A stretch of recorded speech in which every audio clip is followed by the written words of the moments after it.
That was a sweaty one, folks. Yet again, the New York Metropolitans have another tight ball game, but this time in extras, they prevail after being outscored 29-9 in extra innings. Entering tonight's matchup, the Mets put up a six-piece in the 10th and secure the victory by a whopping final score of 9-7. Tyler J proved that once again, himself and Matt Festa are not capable relievers at the MLB level, and David Stearns needs to add to this bullpen yesterday. We have so much to break down in our latest post-game segment. How you doing, everybody? Welcome back to the channel, all my amazing Mets fans, wherever you're a fan of. It's your boy Wardy, and we're back at it with the latest Metropolitan post-game segment as they win a wild one in extras by a final score of 9-7. In tonight's show, we're going to break down everything that transpired inning by inning in this matchup, how the Mets start off slow rolling on the offensive end, and how Mackenzie Gore coming out of the ballgame was, as a surprise absolutely nobody, the best possible thing for this Mets offense to pounce on the relief pitching and ultimately secure the victory in said matchup. Francisco Alvarez continues to prove why he's not only one of the best catchers in baseball, but quickly becoming a best catcher in baseball, certainly one in the National League with guys like Sean Murphy who have been dealing with injuries this season.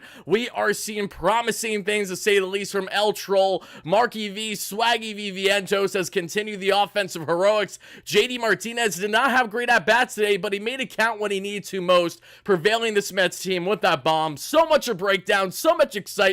So to everybody first chiming in live on our replay, make sure to smash a like and subscribe on as your first chime in, as it is the easiest and best way to support the channel. Thank you all so much in advance for doing so. To all my live viewers watching live on Twitter, hit that like, that follow button, that retweet button. But no, as always, I will only be interacting with our live viewers here on YouTube per usual, folks. We have a lot to break down, as I, of course, am going to showcase you guys all the highlights, everything that transpired on the Mets side of things. And folks, yes, I'm going to show in the highlights. We had a kid at Nationals Park today wearing a blow-up Grimace outfit, and after a victory like this, I saw the kid absolutely dancing, going bonkers that we saw. And you know what? We got to continue the Grimace era just for that kid. So even if I don't talk about Grimace at any other point this season outside today, we are repping the Grimace shirt, folks. Wardy has it on. Shout out to my great friends Dave Kaplitz as well as Steve, as they sent things my way, and I checked my P.O. box today. So I'm going to show you guys everything that was sent my way before the end of the live show. Just remind me, guys, because I ramble and I have a lot to break down in a very short period of time. Dave, thank you so much for the shirt. It's a little snug, but we're going to make it work today. Yes, we got the Grimace era still in full effect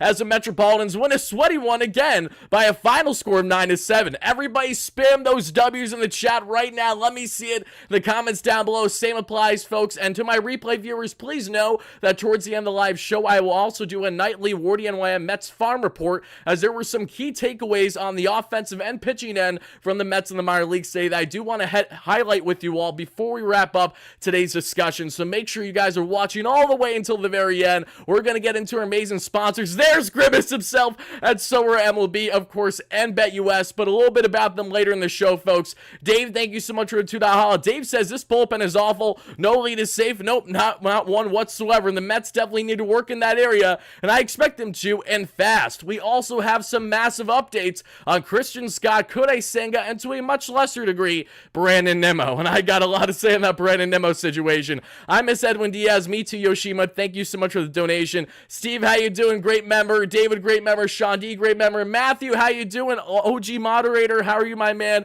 Oliver, great member. Everybody first chiming in. Again, happy to have you all in here, folks. Just bear with me 1 second. Cherno, how you doing? We're going to get this thing rolling here in a second, everybody, but let me make sure that everything is properly live and set up on both platforms. Just bear with me 1 second, everybody. Again, this was a sweaty victory. This was far from an easy victory for the Metropolitans here, and one that, honestly, the way that Mackenzie Gore was pitching early on in this matchup, I knew that it was going to take, a bullpen game between these two teams to ultimately decide the victory, and David Peterson held his own. David Peterson did not look sharp early in this ball game, but he grounded himself, and he is really trying to solidify himself in this rotation, and for that, again, we appreciate that. This was a big game, a big victory in a 4-game set where the Mets are now back to 500 on the season, and we absolutely love to see that. Spam those W's, love to see it as well. Scott Greenwald with the $5. Thank you, Scott. Scott in the chat says, I think this is actually great for Edwin Diaz's confidence. Him seeing how much his team needs him could be a blessing in disguise.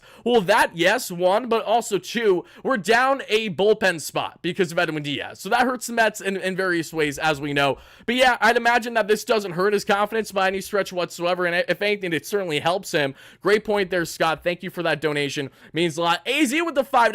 AZ says, even with the bullpen eager to blow this game, Mets got the W. Put it in the books, baby. The Grimace era ain't over. It's just getting started. And Grimace said it himself. It ain't over until it's over, baby. Can we get those Grimace shakes at Citi Field already? My goodness, my God, my gracious. Talking about taking advantage of marketing. Why hasn't that been done yet at Citi Field or at really any part of New York City with the way that they've been putting Grimace on a pedestal as Mets Connection the past month? Silly. It's free money. Take advantage of it, McDonald's. You know that very well as a multi-billion-dollar franchise. I digress, everybody. Mama Worm, how you doing? Continue to spam those W's. Now, folks, let's let it rip with the official WardyNYM post-game jingle.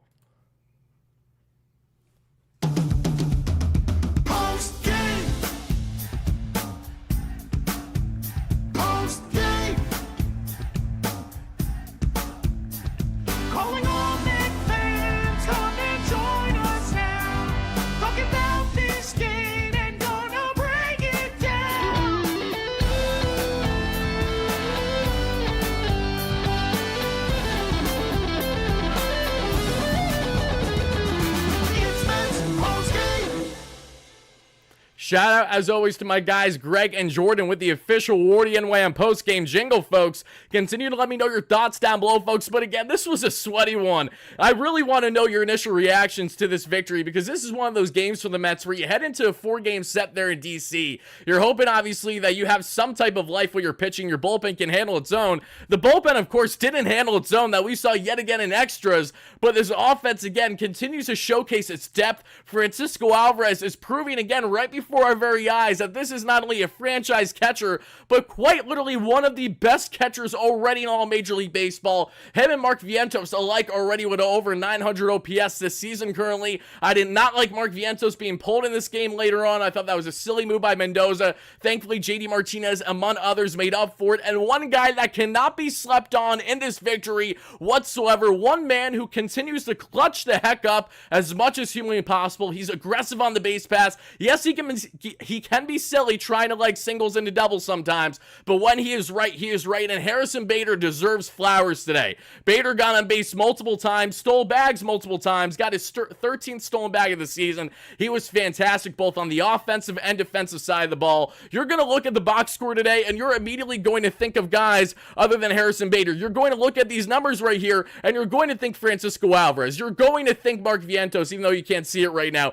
Jose Iglesias getting his first bomb this season. Q, oh my God. Because I, of course, have no clue what he's saying. I need the subtitles. My apologies. It just isn't going to happen on my end. But regardless, again, the Mets today, along with, again, those stolen bags. On the pitching end, we will do our nightly pitching report with my man Isaac Roffin with our report that we're going to break down. He's going to tell me why David Pearson was very sharp today and why he's far from out of the discussion for the Mets in this rotation. And speaking of rotation, everybody, perfect transition into our latest Metropolitan updates. It's for Baby Shea. That's why it's small, Dave. That makes a lot of sense. Well, it's going to take Shea a bit to wear this one, so I'm going to rep in the meantime. No worries at all. But honestly, that's actually perfect then, and it makes more sense, doesn't it? And I honestly thought that too, Dave, when you said it, but I was expecting a lot smaller, obviously, so maybe I was wrong for that. Regardless, I appreciate it, and we're going to rep it still. Thank you again for that, and thank you for the donation, everybody. But let's let it rip. Let's talk about what is definitely standing out to me, and that is the key updates on the pitching end.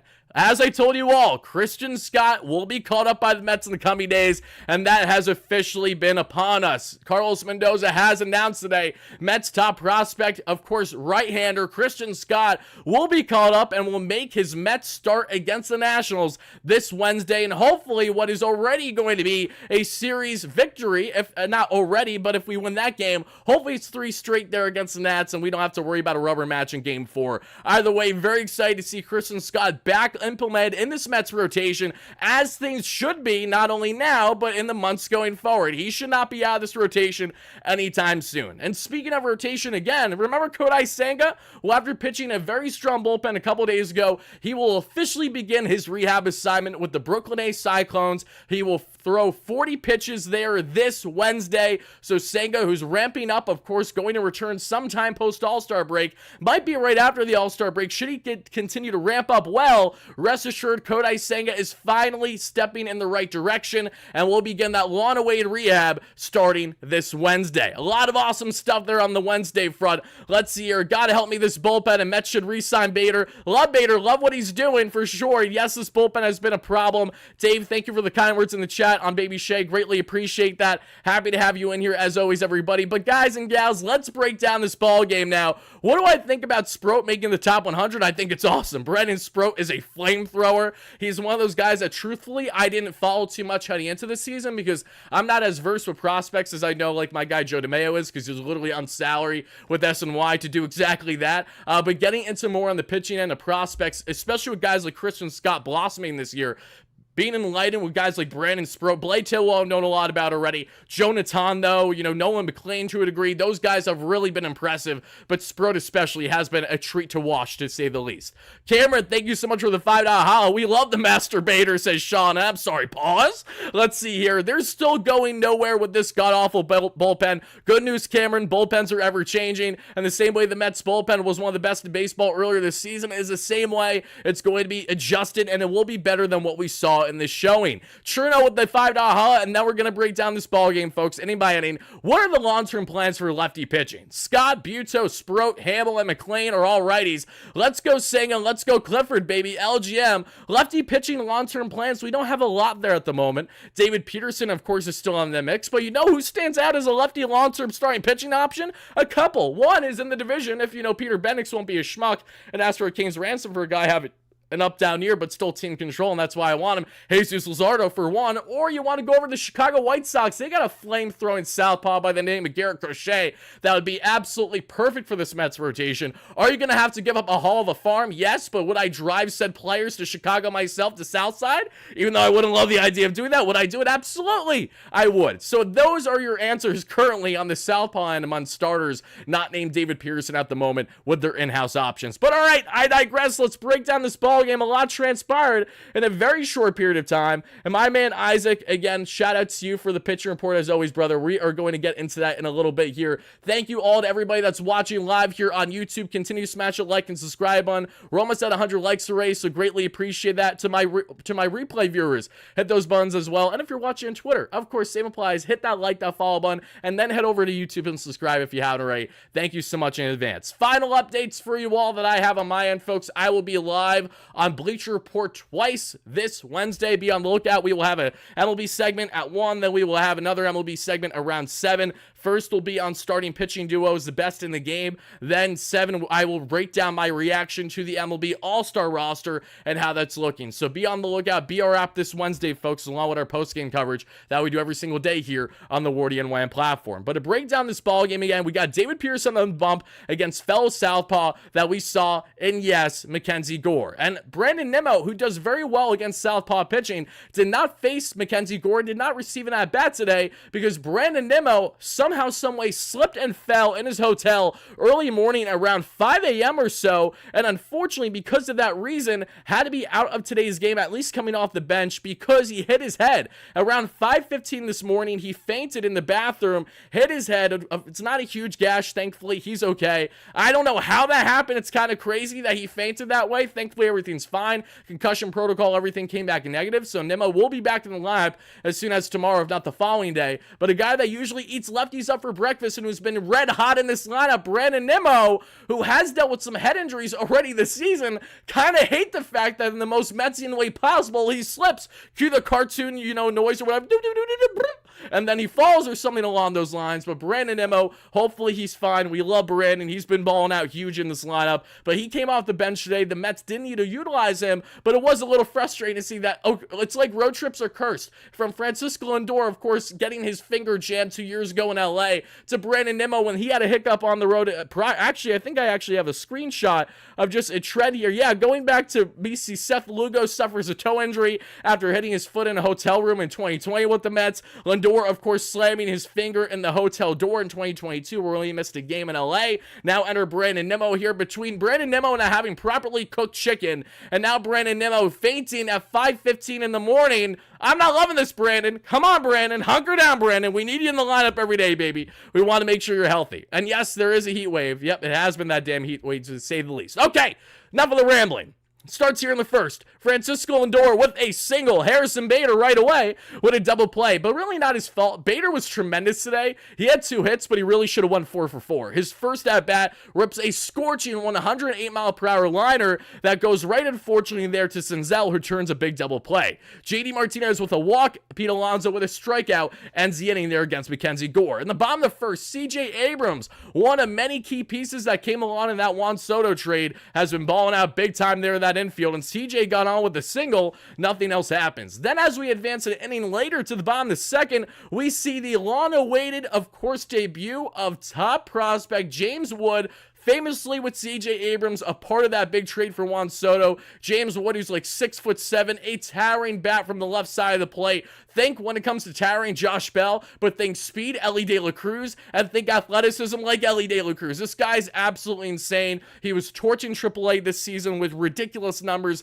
350 average, over 1,000 OPS in 50-plus games, 10 bombs, just under 40 RBIs. He rips a 106.7 mile-per-hour opposite field single off of David Pearson for his first Mets in his career. He's only 21 years of age. I assure you, everybody, get ready, because James Wood, CJ Abrams, eventually you're going to see guys like Hassel III, among others, Mackenzie Gore, part of that deal too. These are not only the future, but the now of the Nationals, and they're going to be a thorn in the Mets side for years to come. The same way that a lot of these guys in recent years with the Nats, between Soto, Harper, Rendon, Turner, the list goes on and on. The Nats are going to turn out great talent again, so just be ready, because this is the beginning of what's going to be a heated rivalry once again between these two teams. No less, James Wood gets that single. Keeper Ruiz, who was part of that Trey Turner and Max Scherzer trade a couple years ago, rips a single as well. Nothing else transpires. David Peterson gets out of the jam. As we then head to the bottom of the third, CJ Abrams with the walk. Then we see Lane Thomas with the single. We would then see Harold Ramirez, who was a Tampa Bay Ray a couple months ago, picked up as a high contact hitter that can go gap to gap at times for sure. There for the Nationals, rips an RBI single to make it 1-0 Nationals. It's 2-0 Nationals thanks to Joey Meneses, the veteran, and of course, representative of Mexico, rips an RBI single himself on an 0-2 pitch fastball right down the dick. The worst pitch by far that David Pearson threw today. And David didn't throw that. Honestly, he was looking sharp for the most part. Vargas, thankfully, with a double play, ends the inning. This guy, Vargas, for the Nationals, terrible day at the plate. Double play ball. He bunted two when he had a runner in scoring position later in the ball game. Just putrid stuff. Keith was like beside himself, and so was Gary on the broadcast, and I don't blame them after seeing that display of piss poor baseball. And bad fundies did come into play with both CJ Abrams and Tyrone Taylor alike, and it would cost both these teams, as we're going to break down here in a second, everybody.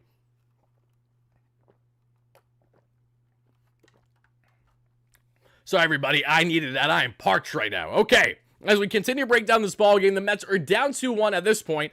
As we head to the top of the fourth, Harrison Bader flies out. He just misses a home run. Great catch there, I believe, by Young there around center. Alonso then rips a 2-out single. Mark Vientos with a double. And Taylor then with the strikeout ends the inning. Thankfully, Marky V, of course, there. That we love that double. Unfortunately, however, the Mets do not take advantage and instead squander that opportunity with runners at second and third there with 2 outs. As we then head to the top of the fifth with 2 outs, Jeff McNeil with an infield single. Nothing else happens, however. In the top of the sixth, Harrison Bader with an opposite field single. He will then go on to steal second base after a JD Martinez strikeout on high heat by Mackenzie Gore. Bader with his first of 2 stolen bags on the day. Pete Alonso would fly out, and then with 2 outs, again, right around 100 pitches, Mackenzie Gore is taken out of this ball game, and you saw Francisco Alvarez absolutely slobbering out the mouth, getting ready for a big at-bat because you knew that was going to happen. But first, it's his buddy Marky V. Vientos with an RBI single,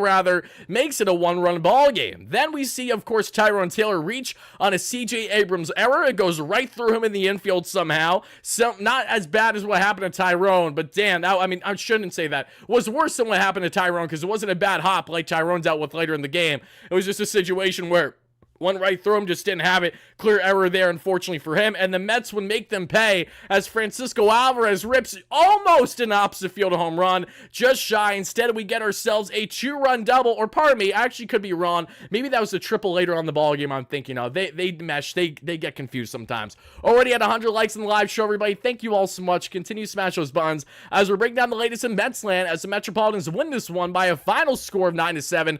A sweaty one, a back and forth, an electric one, an extra extras. Thankfully, just in the edge, in the favor of the Metsies over the Nats here. But Alvarez again with the 2-run double gives the Mets a 3-2 lead there, all with 2 outs. Fantastic hitting. Mackenzie Gore's out of the ball game. That was the worst thing that the Nationals could have done.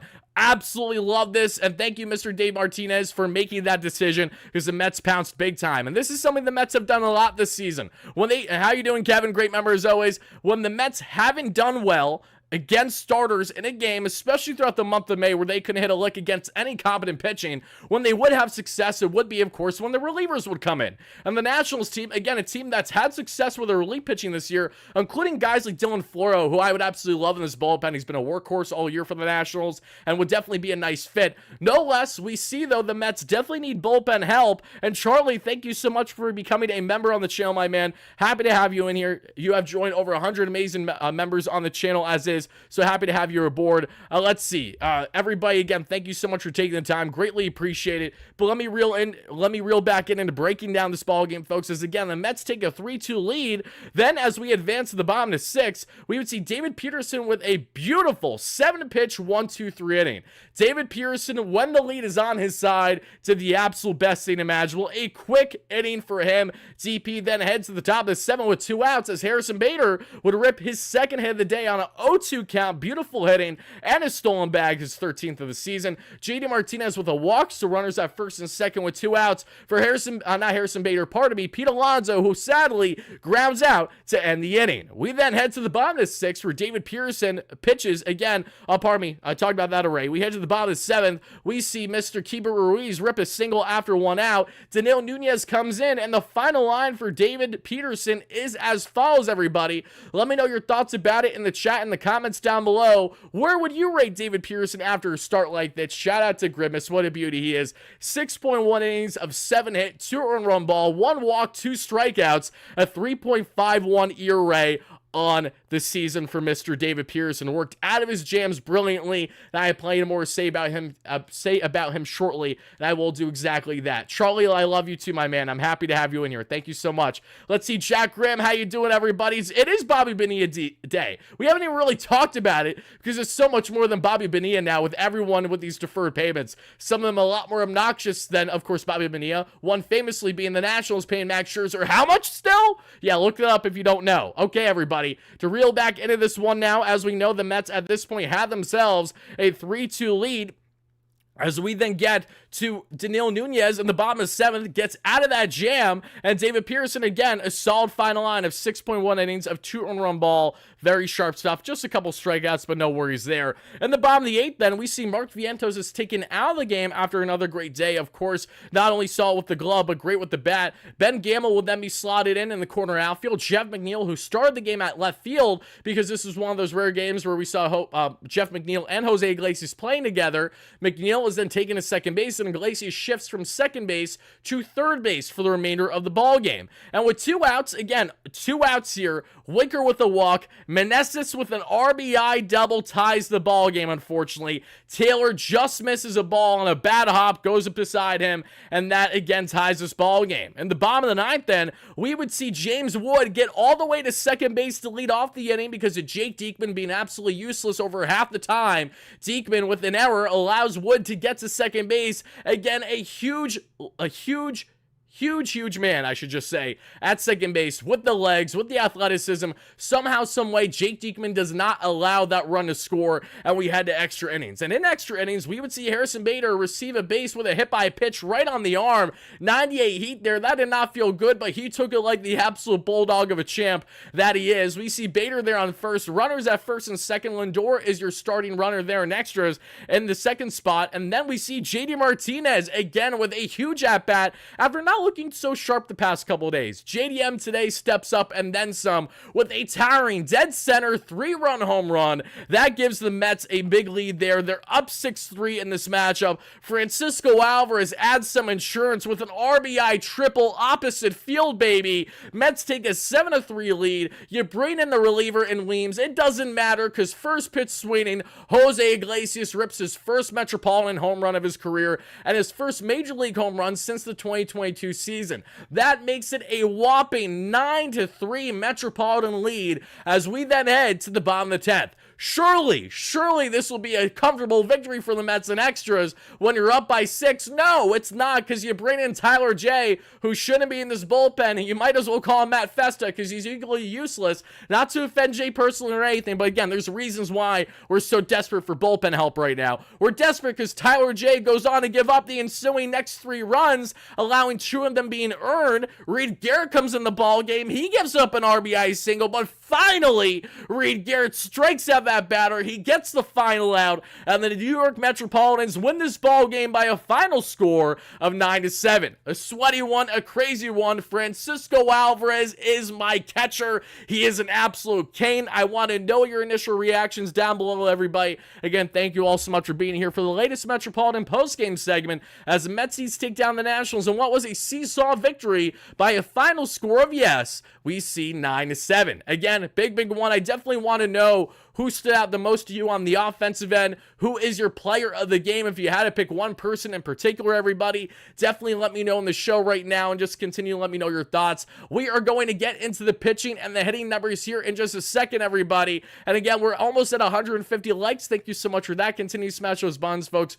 Greatly appreciate it, everybody. But before we break down more on the ball game, because I got a lot to say on both the pitching and the hitting end, let's hear a quick word from our amazing sponsors on the channel. And let's start with our great friends, of course, that many of you guys know at BetUS, because BetUS has you covered with all your sports betting needs. And if you guys listen up with BetUS today, we have been doing awesome, fantastic giveaways with them in the past. Again, we just did a random Mets jersey giveaway a couple weeks ago. The winner decided to go with a Brandon Nimmo jersey, and I don't blame him. Let's just make sure my man is perfectly fine when he enters hotel rooms and doesn't slip and faint like our boy Brandon over here. But in all jokes aside, let's talk about BetUS, folks, as we have been doing great with our nightly picks. We, of course, I think we're looking good because from yesterday's show, I picked the Mets, and I also picked, I believe, there for the second game, because it's a 3-game set today, the Brewers, and the Brewers are down by a run, so again, that still has a chance to win. Should have just hammered the Astros. They won 3-1 there. But everybody, let's hear a quick word from our great friends at BetUS, and then we'll continue to break down this lovely ball game. BetUS, America's favorite sportsbook and casino. Live betting and racebook. We're celebrating 30 years with a historic offer. A 125% sign-up bonus on your first 3 deposits. Plus 10% gambler's insurance. Get started today. BetUS, where the game begins. Alrighty, folks, you know the drill with our great friends at BetUS. If you guys hammered our UFC picks a couple days ago, you're welcome, because we absolutely were brilliant with our UFC 303 picks outside the Diego Lopez fight. Kind of not faltering, but changing the opponent, but still winning, so it still was a win if you're picking Diego Lopez outright the way I was. Yesterday, we hammered for today's slate, Mets money line and Brewers money line. Brewers are down by a run, but still plenty of ball game left in that high-scoring matchup in Colorado against those Rockies, so far from over. But as we take a look at his slate for games, again, picking up tomorrow, everybody, of course, bet at your own risk, bet responsibly with our great friends at BetUS. By signing up today with the link down below, you get a 125% bonus with your first 3 deposits, all thanks to our amazing friends here at BetUS. The same friends that, again, helped us hook up amazing Mets fans with a Mets jersey giveaway not all that long ago. We will do it again, all just for signing up with my unique link in the description down below. We got the Mets, of course, as a money line favorite tomorrow, but I don't like to hammer the Mets back-to-back days too often,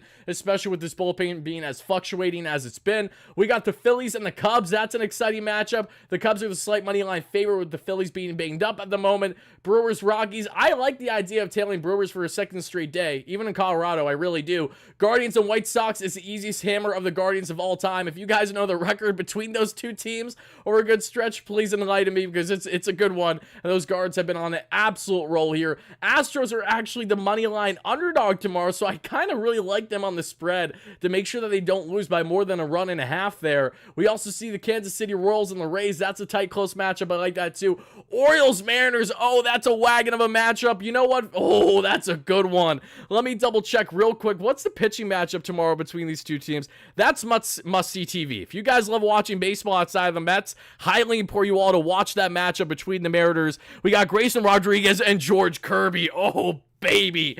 That's a big one. I love the pitching matchup. I got to give it a Kirby, obviously, between the two. This one is so tight, though, and I like the O's offense so much more that I'm actually going to go Orioles here. Again, I have bias with my O's for good reason. They're just such a damn good ball club. And we're going to go one more here. We're actually going to take, let's see here, Tigers Twins. That's a tough one, too. These are tough matchups. I'm going to go Royals here, actually. Money line outright against the Rays. A 3-pick parlay. Again, guys, should you tail, make sure you bet responsibly. I'm not a betting expert. I just love to place my respective sports bets each day with our great friends at BetUS. And we have here this three-leg parlay is $10 to win 43. And I don't think that's outlandish at all. O's is a tough one. It's a coin flip. So again, take your pick. The Royals, of course, that one I do like them favoring quite a bit more than the Rays there with the way they've been playing. The Guardians is an easy pick, at least on paper. Let's take that matchup and get a good look to everybody that decides to tail. Oh, I cannot wait for that Orioles game tomorrow. That's going to be must-see TV. It really is going to be. But now let's hop back into this ball game, folks, and let's transition into our pitching report. Because look, this Mets offense scoring 9 runs is another day, another dollar. This offense has been killing it every single day for the past month plus. We've expected that, and we greatly appreciate that. And I cannot wait to break down more of their offensive numbers here in a second. But before we do, we really need to appreciate David Peterson's strong outing today, because without David Peterson, this bullpen is taxed a lot more than what it currently is, right? And DP came out today and he balled out big time. And let's take a look at the official pitching report that we have here. And again, guys, thank you so much for smashing that like and subscribe on throughout the live show, and for people on replay down below. Greatly appreciate it. You guys really do mean the world to me. But as we continue to break down this ball game, folks, we got my man Isaac Roppin. For those that don't know my man Isaac is a fantastic with his pitching threads. He has a big one that's going to be coming out soon, so be on the lookout for it. But Isaac helps give me information after each Mets start among their starters and relievers that just goes beyond the eye test. A lot of this information comes courtesy of Baseball Savant, among others, to really help break down how exactly David Peterson either was successful or not successful in his start. And today, he was successful. And Isaac at ISAACGROFFMAN on Twitter X. Make sure to give my man a follow. Fantastic contributor, and we're going to be doing a lot of fun stuff here in the future on the WardyNYM platform. His arsenal tonight was as follows, David Peterson. Sinker 42% at 92.1 miles per hour, topped out 95, changeup at 19 miles per hour, 19% of the arsenal, 85 miles per hour. Four-seam fastball was 19% of the arsenal, 93 miles per hour, topped out basically 95. Slide piece, 14% of the arsenal at 86. Curveball at 7%, right around there at 80 miles per hour. Peterson struggled early in this ball game that we saw, and they struggled to find a feel for any of his pitches. And even in a game where Peterson didn't have his feel, he still almost won 7 strong innings. And we will really appreciate and take that, not only for the bullpen that's as taxed as it is, but this rotation and not getting much length outside of guys like Luis Severino as of late. You know, the changeup that we saw, things certainly changed later in the game when he found his changeup that was working for him beautifully. At one point, he retired 10 batters in a row, mostly on soft contact and ground balls, doing it the best David Peterson way possible if he's not striking out guys. The changeup ended up being his main secondary pitch in this matchup, and used it to get those ground ball outs since his sinker was not really working too well tonight.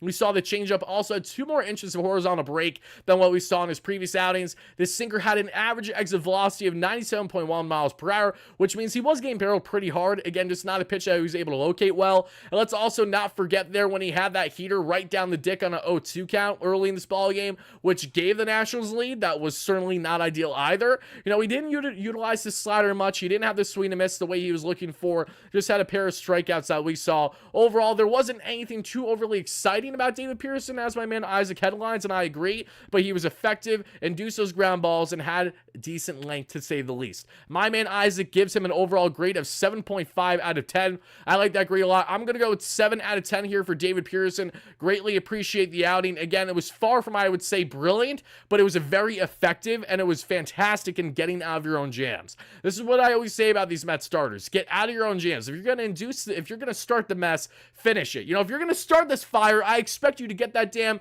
freaking fire hose, whatever you got to do, and get that thing out of there. And thankfully for David Peterson, Pearson. He was not only able to carry his weight today, but keep this Mets bullpen somewhat, intact, where it's been absolutely hammered the past number of days. Even when the Mets have had off days too, before and then after the Subway Series, they are still absolutely brutal on the bullpen depth right now. And that's why an outing like this from David Pearson was all that much more important. Do we have a chance to get Garrett Crochet? Do we have a chance? Yes. Is it likely? No. Two very different things.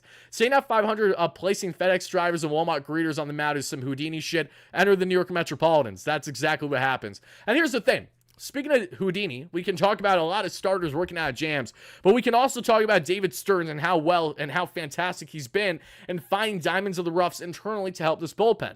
The problem, though, and we see it again, and we've been saying this for days now, is that when you bring up no names to the likes of Tyler J. Matt Festa for immediate help, and they're single-handedly costing you ball games, again, Matt Festa, in a lot of ways, is the reason why the Mets lost, of course, their last game in extras. Yes, of course, they didn't have too much offense in the ball game outside after the third inning, but it doesn't change the fact that he got absolutely his tits lit and had nothing working. He had nothing effective that would warrant him being an MLB caliber pitcher. Similar applied to Tyler J today, who was better in his first couple outings when called upon early this season by the Mets, but not today. And guys and gals, speaking of the Milwaukee Brewers, I hope you hammered that parlay like I said, because they just took the lead over the Rockies. You're welcome, baby. Let's roll. Let's have that hammer, baby. Let's do it. Okay, folks. Again, that is what we got from David Pearson. Daniil Nunez, of course, handled his own. Unfortunately, there had some bad luck on his side. Tyrone Taylor with the ball that we saw. Jake Diekman somehow worked out of his jam. I don't know how the hell he did it, but he did it. Tyler J did a Tyler J thing, which is why, again, you shouldn't expect to keep him in this bullpen. And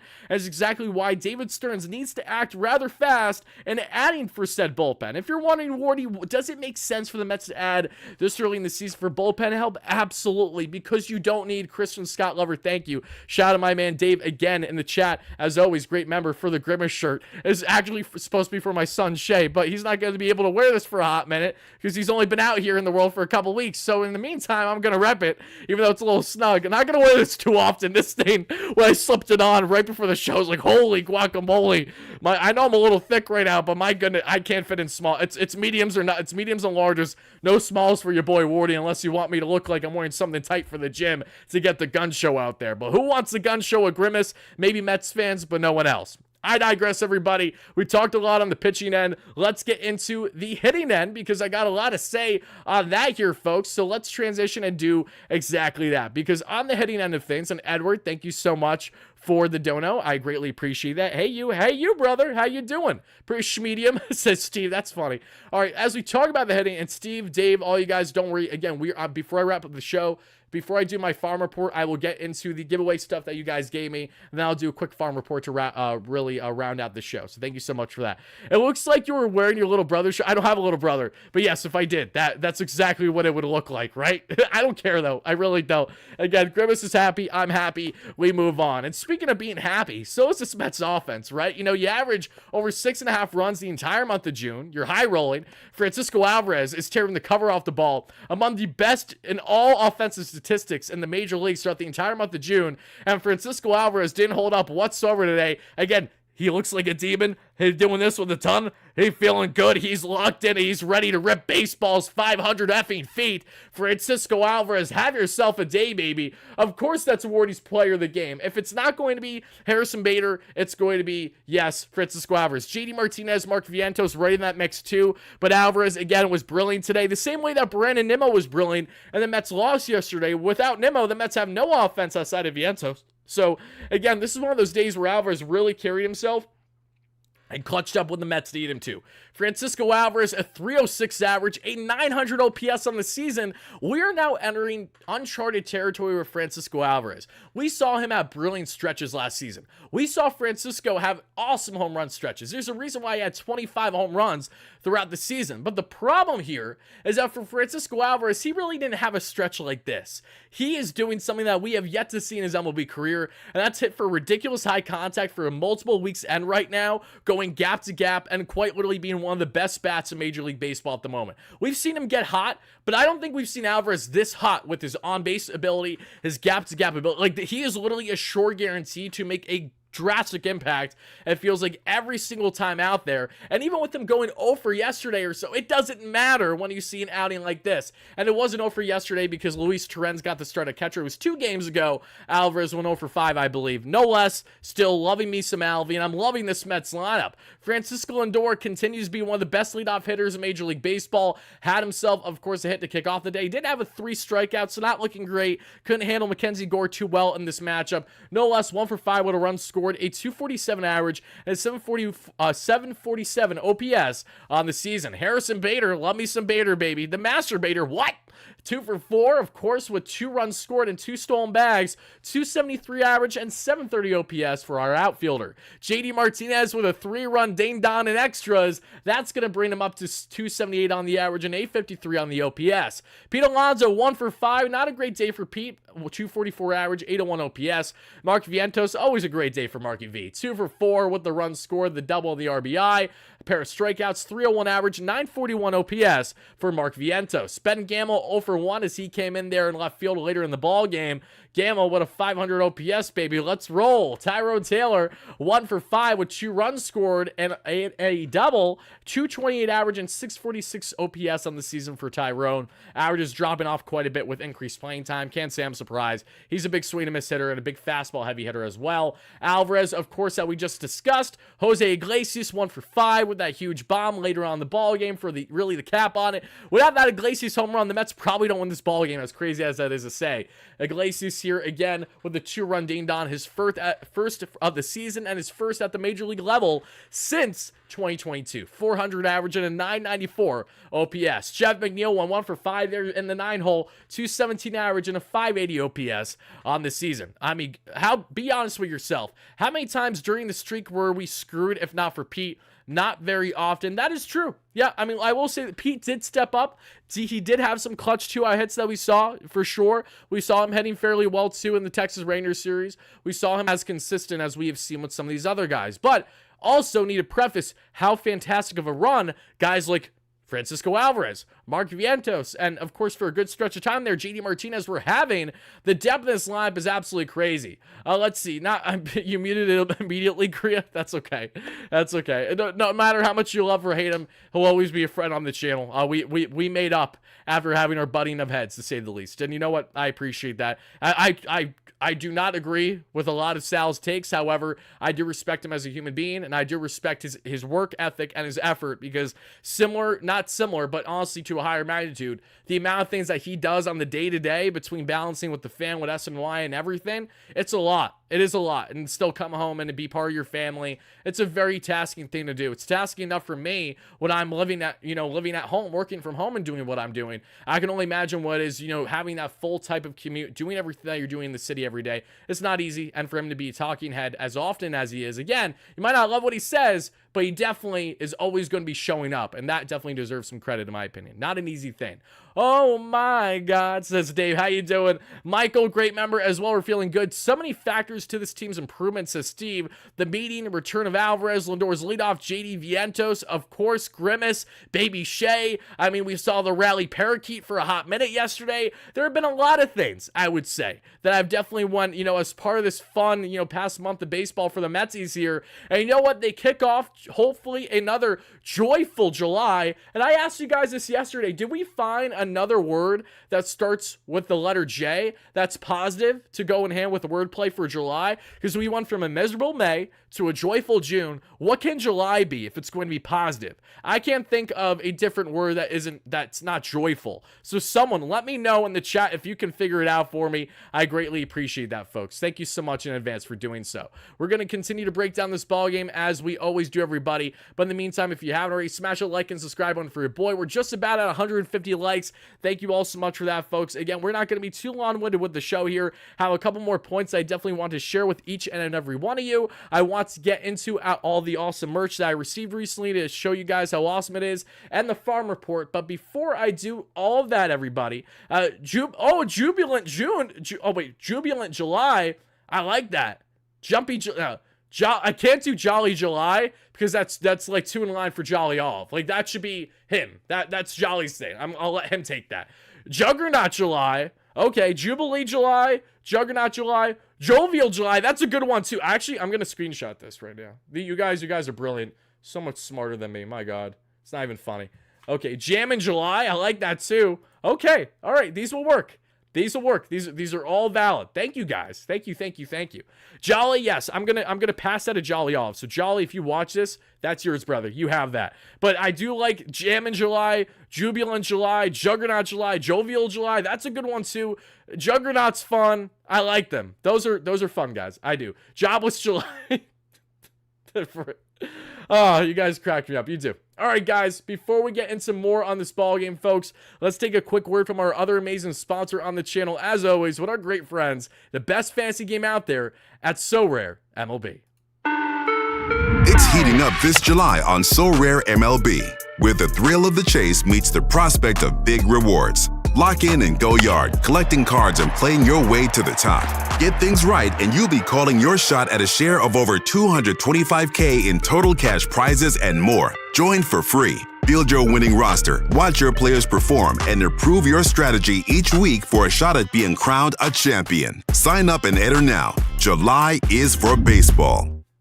Shout out, as always, to our great friends at So Rare MLB. And you guys heard it there. We are doing awesome cash turnout that you can win here in the month of July, and total turnout winnings. And for your chance to get in on those dollars the same way that we have been doing awesome promos with So Rare MLB, between METS ticket giveaways, between an awesome MLB All-Star Collection event for your chance to get a free ride to the MLB All-Star break, folks.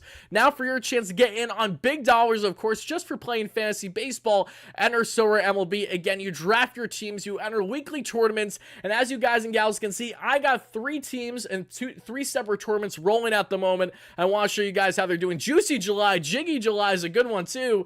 I like all these. You guys are awesome. Keto, great member of the chat, says, this chat's an effing thesaurus. Mets fans are the smartest fans in the world. I will say, when it comes to wordplay, when it comes to Jay, I was so, like, if it wasn't joyful, it was literally just like a monkey clapping in my head, pulling the Homer Simpson. Like, I just couldn't figure it out. So I appreciate you guys. But as you guys and gals can see here with So Rare MLB, sign up today with our link down below in the description. Of course, drive your team, enter a tournament, and get involved with the best fantasy game out there. We have been winning big. I won awesome cards in my past tournament. I won a Corbin Burns ace card to upgrade my team as well. That, again, I didn't have to spend a dime on. I won Josh Hader, funny enough, too, in which he just got 18 points from me.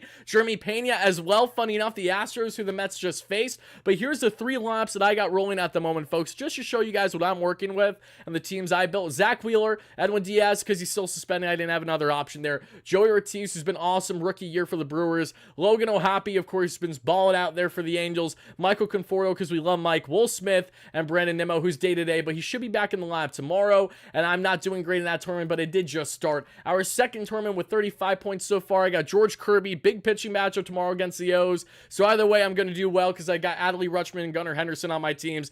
Josh Hader, Josh Naylor, Gunnar Henderson, Jeremy Pena, Adley Rutschman, and another Brandon Nimmo card. And last but not least here for my pro, and these gold cards are prettier because you actually have to spend dollars to acquire them. Not overly, it depends on which ones you get. And of course, you can win some of these cards by just doing well in these tournaments, the same way that I have won multiple of these cards. The George Kirby card I won before, the Tanner Scott card I won as well. I won Jake Diekman too, that's in my collection. Not playing Jake Diekman, that Jekyll and Hyde southpaw looking mofo. Logan Gilbert is my starter here. Tanner Scott, who should be a Metropolitan in the next month, if not sooner. Andrew Vaughn, Francisco El Troll Alvarez, George Kirby again here, Brian Reynolds, Jared Kelenic, because he's actually been balling out for the Braves as much as it pains me to say. Kelenic looks like he's finally starting to blossom into the batter that he's supposed to be when he was drafted by Brody Van Wagner in the Mets all those years ago, especially with Ronald Acuna Jr. being out with injury. Kelenic getting consistent playing time has really been turning it on for the Braves, and they have needed it, sadly to say. But that's what we got with our great friends at So Rare MLB, everybody. Check them out today, and thank you again so much in advance for doing so. As we hop back into this ball game, everybody, Wardy, do you think Alvy will win an MVP in his career? It's very hard to win an MVP as catcher, obviously, but if someone's going to do it, it's guys like Adley Rutschman, it's guys like Francisco Alvarez to be in that discussion. No, I can't sit here and say with confidence I think Alvarez will win an MVP, knowing how difficult it is to win one, even if you have tremendous seasons as it is, especially with Shohei Ohtani being in the National League for the next decade. Should he pitch the way we expect Shohei to pitch next year? it's going to be a very difficult thing to do, to say the least. The Mets might be screwed for the next decade if Shohei just continues to ball out both on the offensive and pitching side of the ball. No less, I think Alvarez will find himself in that category. Maybe not MVP caliber right away, but certainly in the caliber of being the best overall catchers in Major League Baseball in the National League, paired with guys like William Contreras with the Brewers. When he was healthy, before JD Martinez quite literally broke his arm in half, his older brother, Wilson Contreras, was off to a great season with the Cardinals as well. I expect a lot from Sean Murphy when he's healthy and playing with the Braves. He's a huge catcher. He's a fantastic catcher too. There's some really nice catchers in the National League. Will Smith, obviously a big name for sure. JT Realmuto dealing with the knee injury, but Alvarez, with the age, with the potential, the pop time, the power, was or not to love. Fly High July. That's good wordplay too. Jumping Jack July. You guys are still going at it. Oh, you crack me up. You guys really do. Alrighty, folks. Before we get into the farm report, let's do a quickie on showing you guys all the awesome goodies that my amazing Mets fan followers have sent my way.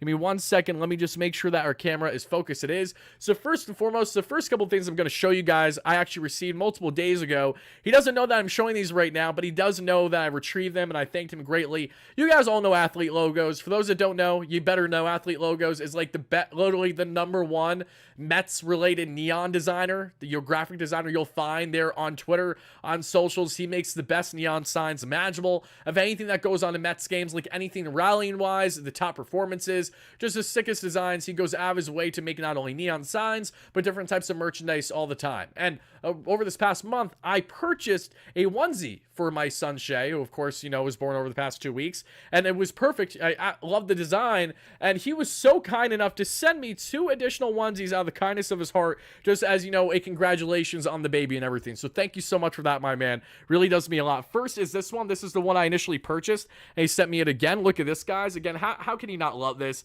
Again, you got the baby neon outline, you got the LGM on the blocks of the onesie. That is sick. Absolutely love this. Thank you so much for that, brother. And then secondly, this one is a really cute one too. Again, it's just a nice little glove that's a heart shape. It is the Mets orange color. Love every single thing about this, and that is the famous Athlete Logos logo right there. Thank you so much again. Shout out to Athlete Logos. The only thing that I'm missing with my man at Athlete Logos is an official Athlete Logos sign behind me. That will be happening for sure at some point this season. That's long overdue. Whether I get one that says Shea, or whether I get one that has my logo, that I basically made my own version with a light and a design that my sister-in-law made for me behind me. And I just dropped a Mets sign because of course I did. Let me pick that right back up. All right, we're good to go there. But let's continue to go into the goodies and see what we got, shall we? You should get matching onesies with Shay. Oh, for sure. For sure. Absolutely, everybody. All right, guys, let's show you what else we got here. Okay, give me 1 second.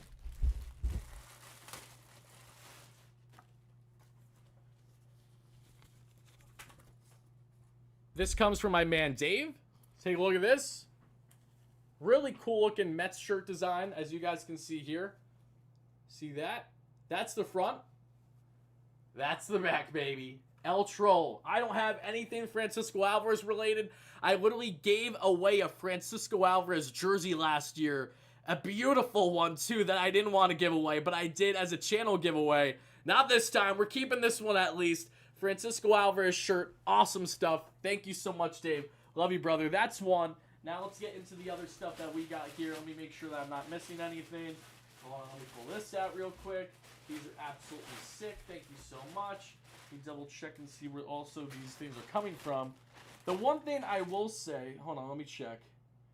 The only thing is that for everything that was sent to my P.O. box, I don't, Steve, if you're in the chat, Steve, can you please let me know what you exactly sent? So I want to make sure I don't miss yours in particular, just because a bunch of things were sent my way from my man Dave as always. But we also got some Mets polos here. Take a look at these. Awesome. Awesome. We'll be rocking. We'll be repping as we always do. A little nice blue polo when I go golfing every once in a while at Topgolf, and I'm ready to kick some ass. And by kicking some ass, I mean probably just having a couple beers and being very subpar in doing so. Then we got the Mets orange polo. This one's sick. I love that it actually says Mets on this too. You don't see that as often. Very, very cool. Thank you so much for that, Dave. Love you, brother. That's another awesome shirt. Really appreciate that. Then we also have, let me see. Let me make sure I don't miss anything. Those are all those. I can empty those all out. Okay, that's done. And now let's get on to, last but not least, we have some really awesome stuff here. It says Wardy, it says LGM on the glove shirt. Wait, did I miss that?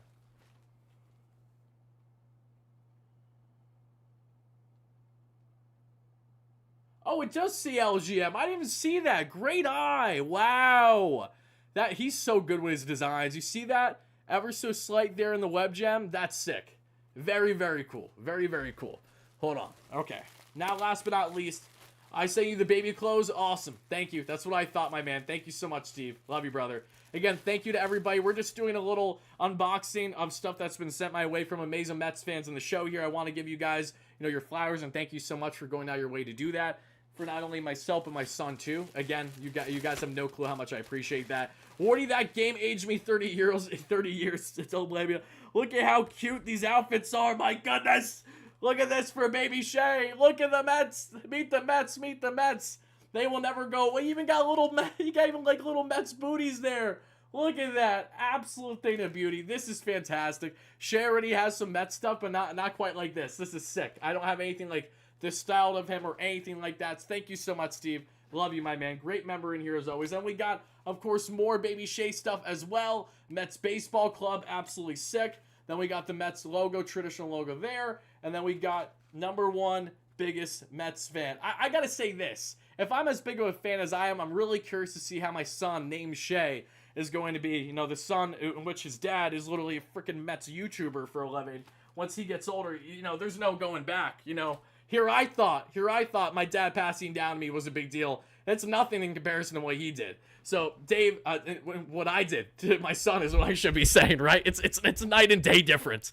Thank you so much. Love you guys all to death. Now, before we wrap up the show, let's do what I promised each and every one of you. Almighty, thank you for the kind words too. Shout out to Dave, great member. Shout out to Steve, great member. Shout out to Athlete Logos again. Thank you so much. Can I bring Shea into the show? Not currently. Shay's resting with my amazing girlfriend who's doing such a good job taking care of him at the moment. But we will definitely show you guys Shea in the future on the channel for sure. Few and far in between, kind of seeing how we're feeling and all that kind of stuff. But he is on my community tab in case you want to know what he looks like and all that awesome stuff. But let's wrap up the show. What I told you guys I would do from the jump, and let's get into the Mets prospect report, because a lot of things happen in the Mets farm today, and I definitely want to headline them for each and every one of you amazing Mets fans.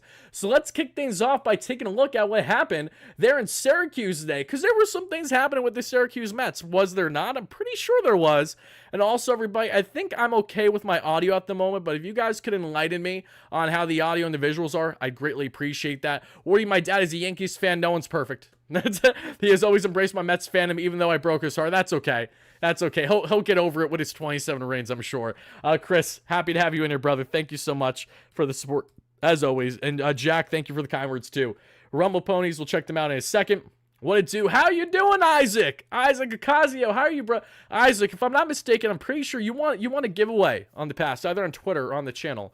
Your name's way too familiar. I feel like you definitely did. If so, congratulations again, brother. I don't even remember what it was because I do giveaways fairly often here. But all right, guys, let's take a look at the Syracuse Mets here just for a second, shall we? Because the Syracuse Mets unfortunately lost 5-3 today. That we saw to Worcester. If I'm saying that right, probably butchered it. Regardless, the Mets lost by a final score of 5-3. But what happened in the minor leagues? Well, we did see Mr. Luis Angel Acuna go 0-for-3 today, but did have an RBI and a walk. Brett Beatty won 1-for-4, so Acuna is up to 267 and just under a 700 OPS there in the minor leagues, but has had a fantastic past month of June. The big thing that stood out today in AAA on the offensive end was veteran infielder and utility man that David Stern signed a month or two ago and who can impact the Mets at some point this season, and that's none other than Mike Brosseau. Mike Brosseau with a whopping 2 home run game, 292 average, and 875 OPS at AAA this season. Brosseau, who can play second base, who can play first base. I even think he can handle some third if need be. Not that you want to put him there necessarily, but he is a utility option for you that, of course, is plenty pop in his bat that we're seeing, especially at the AAA level at least. There's Brosseau. Outside that, however, we saw our man Luke Ritter not do anything today in the DH position. We saw Pablo Reyes go 1-for-4, .310 average, .915 OPS for Reyes, who's been balling out there in AAA, 30-year-old veteran. But what Reyes did, which was so sick, is he made one of the best double plays you will ever see at the AAA level earlier today. Make sure to check out that highlight in case you guys didn't already. Just a thing of beauty. Absolutely sick there. And we saw Mike Vassell today go 6 innings of 7 hit, 3 earned run ball, 1 walk, 3 strikeouts. This comes after Vassell was pushed up that we saw in the rotation for Syracuse, as Christian Scott is now being called up to start for the Mets this Wednesday. Vassell actually having one of his better starts of the season in AAA, in which he's otherwise, fared not so great with a 6.34 ERA thus far this season. And as we get on to the Rebel Ponies here, we don't see too much on the offensive end because they lost 1-6, unfortunately. But you know what sucks so much about the Rebel Ponies game today? Tyler Stewart did masterful things, and the Mets absolutely did nothing to support him whatsoever. We saw Jeremiah Jackson there at shortstop, who the Mets actually acquired last year in a trade, and I want to say that was for the reliever we traded to the LA Angels. I always blank on his name. Someone tell me who that reliever is, that schmuck. He was so bad for the Mets last year. He wasn't good, and we got Jeremiah Jackson out of that deal. 24-year-old infielder had a strong day at the plate today that we saw in Jackson. Ryan Clifford, big bopper, 180 average, 817 OPS, committing in left field today, not right field or first base, 1 for 4 there. We saw Jackson 2 for 4. Then we also saw Kevin Parada 1 for 4. Parada's been 209 average, 646 OPS. Alex Ramirez, 240 average, 670 OPS. Not a great day today, but has definitely been turning things up lately. But on the pitching end, Tyler Stewart, who's more on the bottom of the order of the Mets' top prospects when it comes to pitching, but certainly a sharp outing today for Stewart, who really broke out and really made himself known last season. We see Stewart go 7 innings, 4 hit, 2 earned run ball, 1 walk, 11 strikeouts for Tyler Stewart today, and the Rumble Ponies still lost this ball game 6-1 against the Yard Goats. You might as well call him Jacob deGrom because he got the Jacob deGrom treatment. I heard Duke Ellis was DFA'd. Why? He was Dominic Leone. That was a reliever. Thank you in the chat, guys. What a schmuck he was. Duke Ellis was DFA'd so the Mets could make the room for both Festa and Jay when they did the corresponding moves a day or so ago, with Tyler McGill being sent down. Rose, happy to have you in here. Yes, it's a win, baby. Heart palpitations happen, but we will take it. A victory is a victory. Absolutely. So that's what we got there from the Rumble Ponies. Nothing else really to highlight from that one, everybody. So now let's take a look at the Brooklyn Cyclones and see what they did today.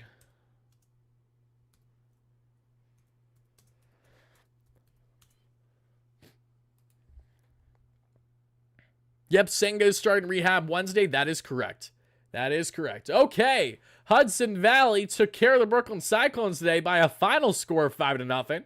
Cyclones didn't have anything to show for it in this one. Let's see if there's any standouts. Not a whole lot. Not a whole lot indeed. Nope. On the pitching end, nope either. So we're going to hop right to Port St. Lucie. And I have a feeling we're going to have something positive to talk about with the Port St. Lucie Mets here in just a second. And it has to do with the pitching. So let's get right into this one. Port St. Lucie Mets before we wrap up the live show. We're almost at 1,600 concurrent viewers live here on YouTube and on Twitter. Thank you all so much for taking the time. Greatly appreciate each and every one of you. The St. Lucie Mets lost today as well by a final score of 5-3. And my mistake, I thought someone else was pitching. He wasn't, however. On the offensive end, really nothing else to show either. We saw, Willie Fanas, who was a couple years ago, over the past couple years, a international signing, 1 for 3 with a run scored, 205 average, sub 600 OPS. Taron Houck 0 for 3 with 3 strikeouts, 206 average, 630 OPS.